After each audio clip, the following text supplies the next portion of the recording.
Watch a pair of keys to a six-figure car change hands, and you might assume you are looking at massive cash reserves. But notice what is missing. No one is opening a wallet. This lifestyle is rarely funded by savings. It runs on leverage derived from a three-digit number.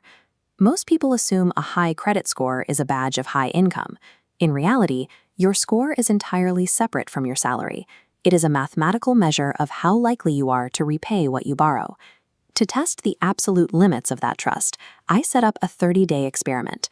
I would attempt to navigate every aspect of daily life, from rent to groceries, without spending a single dollar of upfront cash. This experiment tests a specific economic question. Can pure creditworthiness function as a viable, standalone currency in the modern world? Day 1 begins with a logbook and a rigid operational framework. Surviving 30 days on borrowed money requires strict boundaries to prevent the experiment from spiraling into financial ruin. For this experiment, I established 4 uncompromising rules: 0 cash purchases, use only existing credit lines, track every transaction meticulously, and finally, never spend more than I could realistically repay in full at the end of the month. That final rule is the most important. A single lapse in judgment would transform this study from a controlled test into a genuine debt crisis. The clock is now running.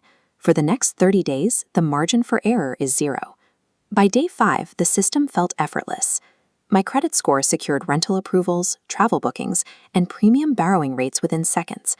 Lenders look at that 3-digit number and grant immediate access to assets and services, allowing me to secure what I need before I ever hand over a cent of my own money. This trust is calculated using 5 behavioral factors: payment history, credit utilization, length of credit history, credit mix, and new inquiries. Payment history carries the most weight, 35%. Credit utilization measures your debt against your available limit. Keeping this low signals financial stability. This data shows that a credit score is a historical record of behavior. It functions independently of the actual balance in your bank account.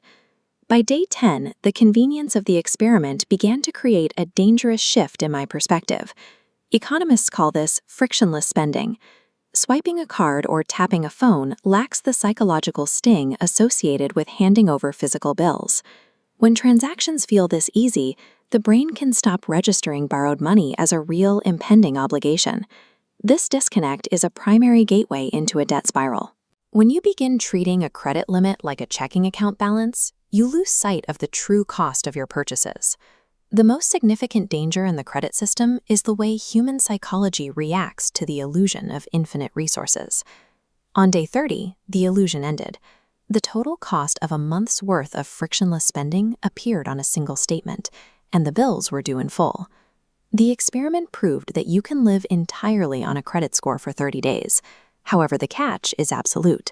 Every cent borrowed must be accounted for by the end of the cycle. Maintaining the ability to borrow requires the absolute necessity of full repayment. Without it, the entire system of trust collapses. This line graph shows just how fragile that trust is.